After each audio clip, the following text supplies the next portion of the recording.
Welcome everyone on the panel and those joining us from around the globe for Global Student Chat. Today's topic is Earth Day and sustainability.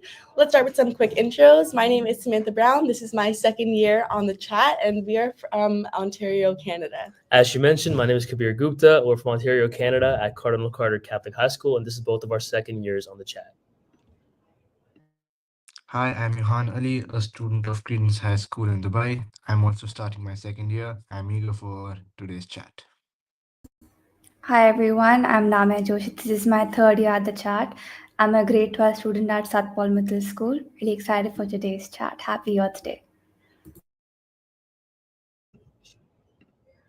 Before we start, a few important reminders. If you have any questions or comments, feel free to send them to us in the chat. Please be mindful and inclusive in your comments as we have viewers ranging in all ages. Be sure to be respectful of varying opinions. And I'm now going to pass it right over to Kabir to discuss our tech talk. If you're watching us on YouTube, you may sign in with a Google account and use the chat to comment or ask a question. If you have X or Blue Sky, follow the hashtag Global Student Chat to read ideas, thoughts, and questions shared by others. We will be using the Q1A1 format. You can also participate on our Instagram account by responding to the posts. Use hashtag Global Student Chat to add your thinking and get involved in the conversation. Feel free to share your first name and where in the world you are joining from today. If you have any questions, we will bring them to the panel. Now that we've gone through the tech talk, I'm going to introduce our special guest, Mrs. Jane G. Ms. Jane G is a co-founder of Spring Base Studio, an award-winning educational technology company focused on game-based learning about nature and our environment. She loves to collaborate with educators and support them to engage students more with learning through real-world challenges. Welcome, Ms. Jane G, and thank you for being here today. Thank you so much for having me. It's such a great pleasure. I got this invitation yesterday, and I thought this is a perfect opportunity to celebrate Earth Day together with you guys. Thank you so much, Mrs. Jane. And well, let's start with today's question for the day. The first one is, what are some everyday habits that seem harmless or even seem sustainable, but may be actually harming the planet? Well, honestly, I think there are a lot of them. It's kind of funny because most of us don't wake up thinking like, let me harm the planet today. We sip our morning coffee in a disposable cup, order things online which are wrapped in layers of plastic, and let the tap run a little long while brushing our teeth. Just tiny things, right? But that's the trick. It's never about one straw or one bag. It's about the collective weight of billion tiny decisions that humans barely notice. Even things we think are green, like buying reusable bags or eco-friendly products, can be part of the problem if we keep overconsumption. And because sustainability is not just about swapping plastic for bamboos, it's about asking ourselves, do I really need this? So if we're able to reduce overconsumption and see what's actually required, we may be able to focus over more sustainable use of items and be able to recognize how the things that we do or what we use is harming the planet or not. I just want to go off of what you said about online shopping. So personally, I love it, especially when it comes to Amazon, because this option allows for people to buy kind of whatever they want from the comfort of their own homes. Sorry about that. But with this comfort comes kind of like a hidden environmental cost, because every time someone buys something, there's a whole chain of actions that we don't see. Like you mentioned, items being packaged and plastic and cardboard being used. There's trucks and planes that are transporting my orders, and also emissions being released into the atmosphere. Especially when people order things separately, this whole routine occurs several times. So I've actually recently, instead of buying things individually, like for example, 3 days in a row, I'll kind of wait till I have a bundle of orders, and then I'll order it all at once. And this in turn reduces my personal carbon footprint, which I feel is really important to do and kind of keep in your mind. And to add to what both of you had mentioned, I believe that nowadays, because it's so easy to buy things online, people often buy something with the idea that they can easily return it. But there is a cost with returning it, that the environment is affected, because all that packaging and plastic bags and the waste does not just go back to the company. You can't just reuse that. They have to use new packaging, which does lead to more waste. And in addition, I think one more thing that people kind of look past is we rely a lot on recycling. When you have a plastic bottle or a can for a Coke or something like that, you just toss it into the blue bin and don't think about it anymore.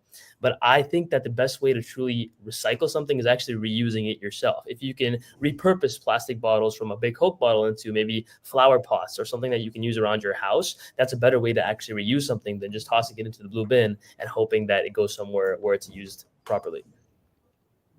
I do agree with all of you, but one habit that I think most of us overlook is probably our digital consumption. That's because I think overusing AI, scrolling on media, and binge watching content does actually leave a large invisible footprint. If you think about it, there are data centers powering these tools, and they consume massive amounts of electricity and also water because they need it to cool down. And just one interaction with an AI uses energy. And when you multiply that by millions of users, I think the impact is quite staggering. I've caught myself doing it too, just when I'm bored talking to ChatGPT about stuff, just general stuff. I don't think people realize that even our screens can pollute if the energy behind them isn't clean, not just in terms of how we get the energy powering them, but also how we use them. And it's a reminder that it's not just about what we buy, but also how we live, even digitally.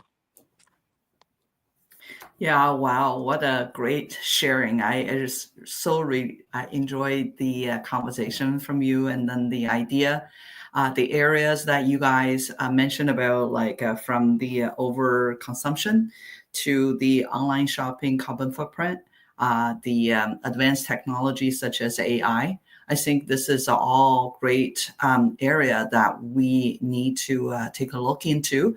And then also, I like the idea about the upcycling. If possible, we can reuse, right? Those kind of idea when originally, if we're thinking about back to maybe very early stage for environmental education, we kind of keep on hearing about like the 3 R's, like the reduce, reuse, and recycle, right? So I think now we're thinking about further like down the line for the consumption. And I think all the ideas that you guys talk about is really connect with a big common factor, which is the world population. Right, the world population, like for today, according to the internet, it is 8.2 billion. So with such a huge number, even though every one of us may be, making a small decision, but together the difference is going to be huge. So I think that's really kind of like when I got the question, I was thought about it, and I think maybe one part I would like also to bring to the table is that the world pets population. Right. So in the US, this is some of the numbers I saw. In the US alone, we have over 163 millions of dogs and cats that we raise. And then I think the environmental impact for those animals on one area will be the pet food. So the reason why I'm talking about food, it is that the all the carbon emission footprint related with the food production global wise is count for 26% of the total our current greenhouse gas emission. Right, that's the size when we produce pet food based on meat, that will give us about like a 25 to 30% of the meat consumption in total.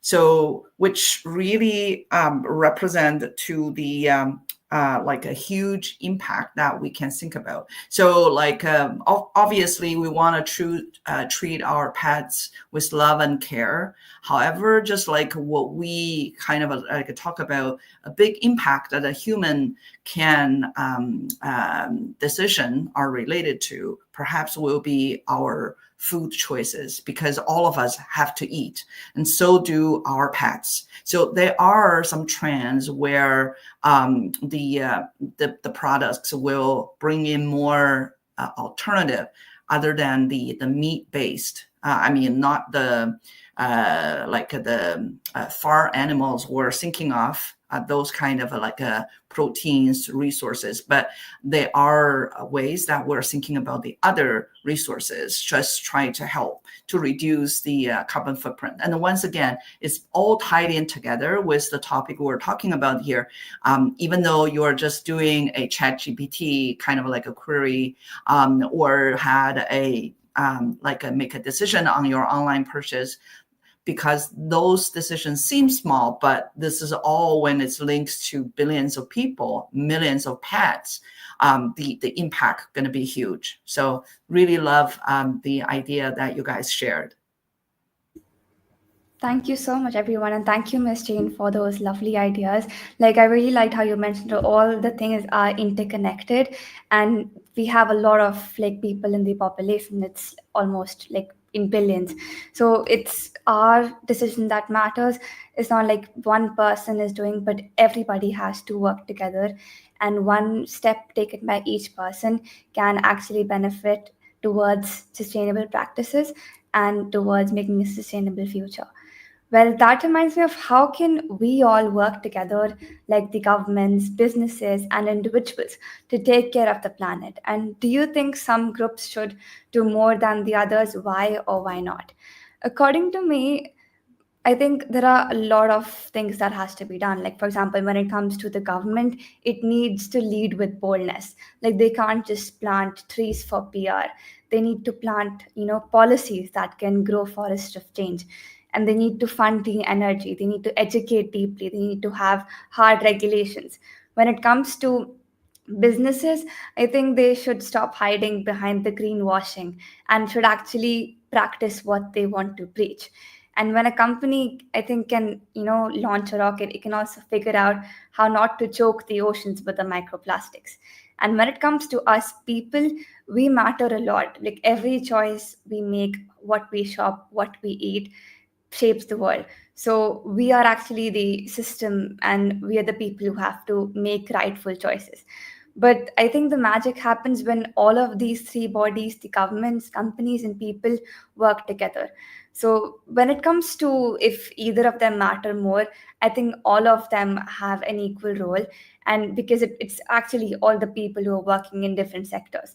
So if you're able to work together, we'll be able to make rightful decisions. So it's like no one can do everything, but everyone can do something.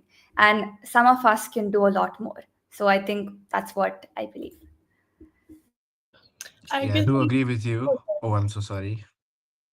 Okay, I'll continue. I think some definitely need to do more because governments and big businesses carry much more power to make systemic change.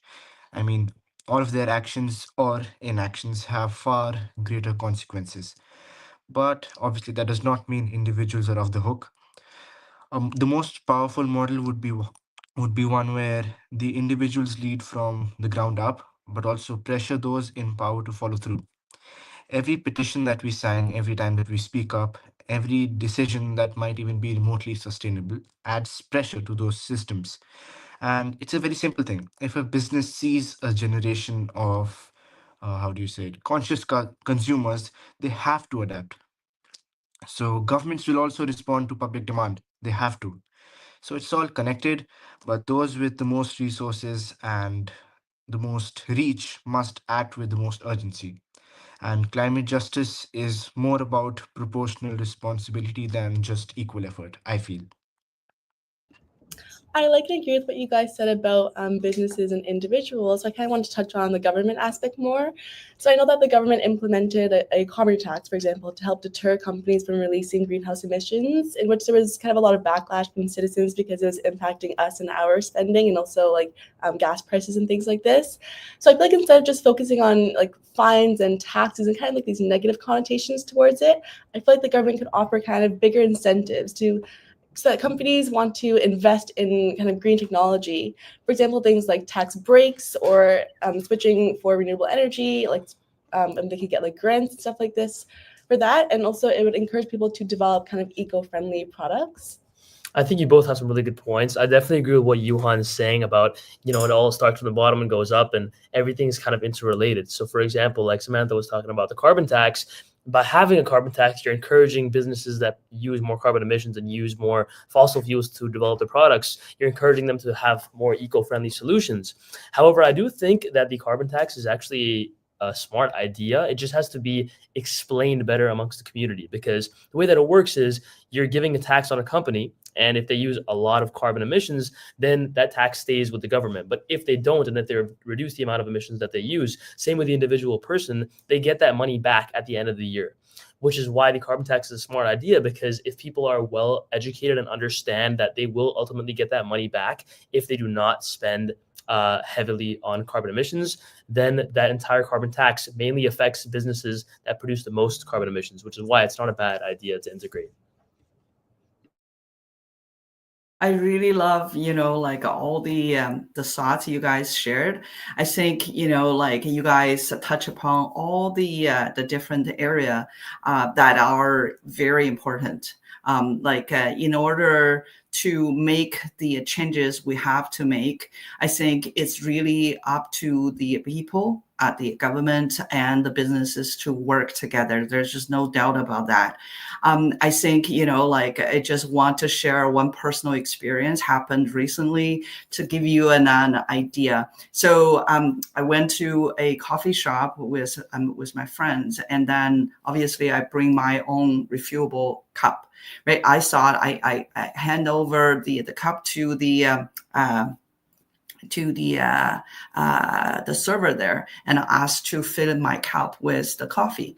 But the response I get is that, no, we cannot do that by our policy, by our company's policy, we just cannot. And that person just in front of me, and she has to use the disposable,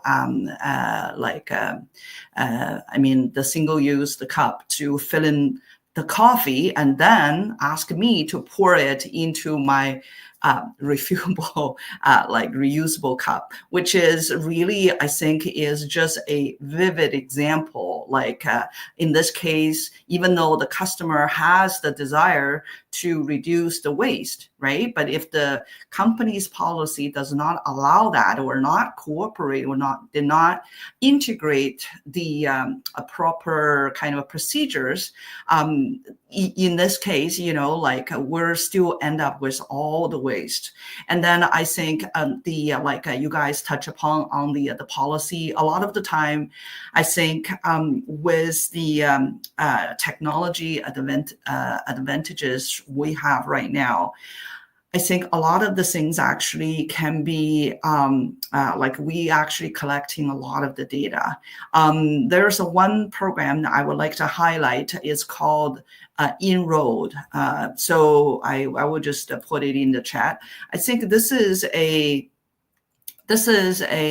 online tool where everyone will do the simulation, even though people do not have the, maybe you're not in that position to make the decision yet. However, I think talking about communication, talking about the different government policies, it's at least this is a good area where people will be able to see what happens if I change for the different kind of decisions on the policies, on things like that. At least it can be a good tool for people to have the conversation, and then combined with our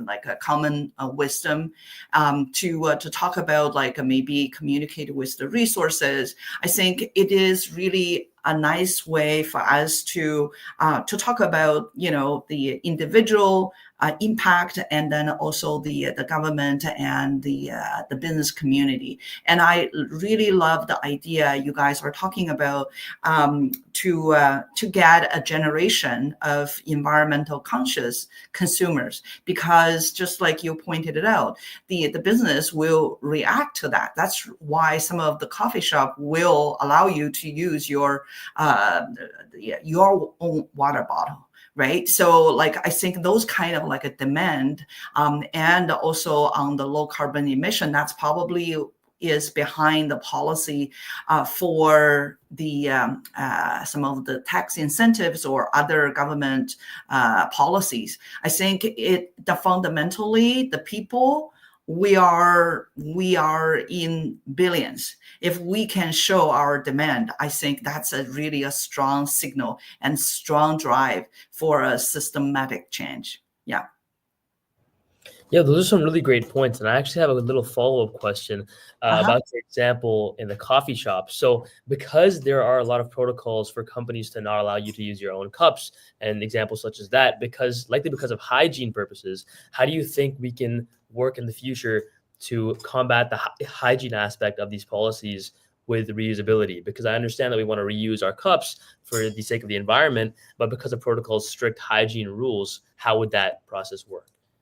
Yeah, it's a very good question. I think, from my personal connections, I was in a environmental kind of initiative cohort, and then during that time, I met another startup, which their offering is they provide like the cups or those kind of like cups or the bowls that you can use, and then you kind of can clean it up, just like before what the disposable was invented, right? People still, like in the old restaurant way, I think even in the restaurant, you still see coffee or beverage will be served in a cup, right? That's the traditional way. I think definitely technology will allow us to bring it back. Maybe some of the companies will provide those services where the other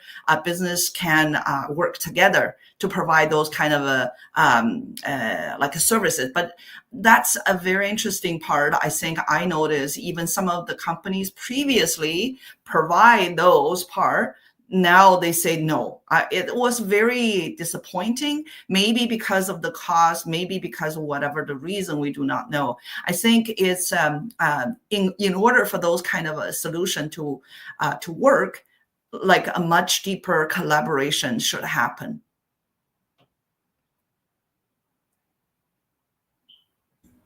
Yeah, amazing thoughts. And there's a comment in the chat by Miss Amanda Malia Micheli. These systematic changes need to be more thorough. Paper straws are implemented, but there are still plastic cups used in the same places. Absolutely. And to sum it all up, we've been talking all about, government and people. So it's like big corporations have done the most damage and have the most resources. So yes, they owe more to this fight, but that doesn't mean the rest of us get a free pass. We've got our own voice. We have to use it. We have own voice choice agency. And if we've got the hope, we have to spread it like wildfire to choose the right practices. And that brings me to the next question on which Johan was talking about. So are the technological advancements hurting or helping sustainability in the long run? Provide an example. So I think it's a bit like, a coin has two sides to it. So it can either warm your home or it can burn down the forest, depending on how you use it. We've got incredible tools like solar panels, vertical farming, biodegradable packaging, AI that can predict the weather disasters that hit before. That's having the disadvantage of technology. But we also have the disadvantages where it comes to overconsumption, faster fashion, shorter attention spans, and less e-waste. So if we take electric cars, for example, they're cleaner to drive, yes, but the batteries, I believe I read in a research, they rely on lithium mining, which can lead to ill effects on the ecosystems. So it's not just about the tech itself, it's about the intention that has been put into it. So if it's guided by wisdom and not greed, that's when we'll be able to get the best practices out. I absolutely agree with Namya. For me too, technology is neither good nor bad. It's just a tool. But it does depend completely on the mindset that's driving it. Taking an example, electric vehicles. The mining that is done for it, lithium and cobalt, all of that stuff, it devastates the local ecosystems. It's exploiting labor. So if we don't change the values driving that tech, like who benefits and who pays the price, we're just building a cleaner version of an unfair system, an already unfair system. On the other hand, I think tech can also amplify sustainability. You could have AI models that monitor deforestation or optimize energy use in smart cities. There's a cool concept of virtual power plants where an AI system manages local power plants and it can basically change energy transmission based on supply demand. And I think the real question that needs to be asked here is, it's not does tech help, but it's more about who's in control of it and what's the exact purpose behind it. Yeah, those are some good points, Johan. I think that, in regards to your example about electric vehicles, as much as they seem, amazing at first glance and from the consumer perspective, like Namia had mentioned, that, the mining that goes into it may actually use more carbon emissions than a regular car in its lifespan would. I'm not exactly sure about the numbers, but that's just, an idea behind it. But I do think that, in the future, or not maybe not the near future, but in a couple of years, we will see that because there'll be such an influence of electric vehicles, maybe that the consumption and the development of these vehicles has already passed, then we'll be at a self-sufficient stage, if that makes sense. The development of these vehicles uses a lot of carbon emissions, but at a certain point, once they're creative, if they last long enough, if they last 20 years, that 20 years of clean energy will ideally outdo the amount of emissions that was used to create the vehicle.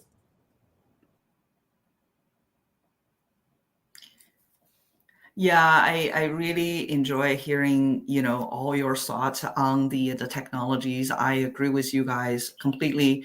The tech is not good or bad. It's really depending on the people. And I thought, for one thing, education for our entire world population, I think is very important. Some sort, maybe I will referring back to the UN's Sustainable Development Goals, because we really realize a lot of the things are interconnected, right? Like, for example, we talk about the EV cars. It seems very it's very good to reduce the fossil fuels consumption. However, like the mining part for the raw materials we need to build those kind of like EVs, right? So it is, I feel like the world is really, in terms of the connectivity, in terms of the technology advantages, we're really at the stage, especially you guys are talking about the AI, that we have something very powerful tool in our hand. When we are asking you guys touch a very good question, who controls it? I think that's really deserves a good thinking. Typically speaking, for the technology companies or I think in general, all the industries is related with the investment, right? That's the people who put in the money to drive those research and the development. And the whole purpose may be for profit, but perhaps the for profit can be put in a goodwill to benefit for the entire sustainable future, I would say. And just through a very quick example, the reason I mentioned about En-ROAD, the first time I heard about it was in a workshop where the facilitators was asking us the same question. It's a online simulator. And then when you are there, you will be able, you kind of in the God mode, you can control everything. It's not like you're relying on someone to make the decision for you, but you are the decision maker. You can decide what kind of a technology, advanced technology you want to invest. However, for the En-ROAD, the challenge is, can you control the global temperature rise by within 2 Celsius before 2030? And you have all the means to make the changes. So because it's a simulation, people are kind of like brainstorming, right? Just like when I said, okay, maybe we will just renew everything, like use renewable energy for everything. But then in the same group, another person suggested maybe we could increase the efficiency of all the like the technology we currently have. But with a simulation model, I was really surprised because it's taking into consideration of the commercialization, the adoption rate, like the policies and the upfront investment. There's so many different factors. And I think that's really perhaps will be the where our conversation will lead to is a data-based, like a scientific research-based discussion about, like what we have found so far. And if the technology can be in the tool to facilitate those kind of like discussions, perhaps will be benefit for everyone when we're in the communication where we are educating each other, where we are cultivate a generation of eco-conscious consumers or producers. So I feel like this is a really great topic, you guys. I'm very happy to be back again. So thank you so much. Thank you so much for, bringing that up. And we have a question in the chat. Since the disposal of batteries from EVs can be harmful, why don't we bring innovations like the new hydrogen fuel cell Toyota car that has been released in 2020? It's a great question. I think if we invest wisely in greener fuels, where both electric and hydrogen vehicles can drive side by side, I think that's when it can be possible. Yeah, and I think a big concern with that, although I think it's a great idea, and obviously I don't know too much about it because it's very new technology, there is a lot of protocols and safety protocols that go into new technology like this. For example, electric vehicles have been tested for an extremely long time before, they were put on the market. So even though it seems like only in the last 3-4 years they've really come to light, they've been tested for dozens of years before that. So this new product, the hydrogen fuel cell, will have to be tested for an extremely long time, not just in terms of crashes and safety tests and emissions, but also in terms of longevity. What can happen to the fuel cell over time? Will it deteriorate? Will it cause unsafety for the environment and the people around it or in the car? That's why it takes a little longer for this new technology to come to light. Indeed. I think when if we ending upon the chat, let's, think about imagining a future where sustainability is fully achieved and what might that world look like? Well, if I close my eyes and I think about it, it's about cities buzzing with life, but people are able to breathe clean air. We have greener rooftops. There are community gardens, children who are walking to schools, where I believe climate literacy is just as important as learning the alphabets. There are no landfills, and the energy is utilized properly from the sun, the wind, and the waves. And people know where their food comes from, where their clothes were sewn, who made them, and how. And the most important thing, because I'm very close to nature, isn't something we visit on weekends, it's part of our daily life. And that world is not like it's a fantasy world. It's something that can be achieved. It's just we need a series of good decisions made by people every day. I think a world where sustainability is invisible is what a good future would really be. What I mean is, it should be everywhere, and you don't have to label things as eco-friendly because that should just be the default mode. Beyond technology and policies, I think the most exciting would be probably the mindset shift, because, as you said, it wouldn't be something. It wouldn't be like people are trying to think of nature as something to extract from, but as a collaboration. And sustainability as a whole shouldn't feel like a sacrifice. It would feel more like a balance. And you're not surviving with a sustainable setup, but you're thriving in a way that doesn't cost the earth.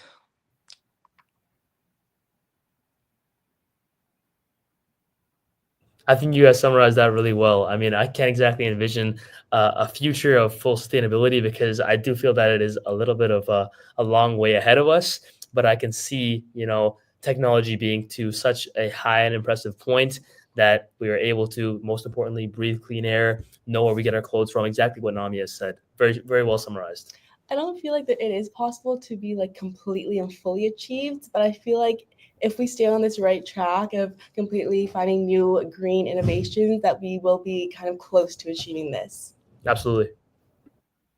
Yeah, definitely. I love what you guys are saying. I feel like if there's one more things that I could add, just respect to the time, will be like one part I personally like a lot is in a recent conversation, someone bring a idea where when we're facing challenge, we could look for nature for inspiration.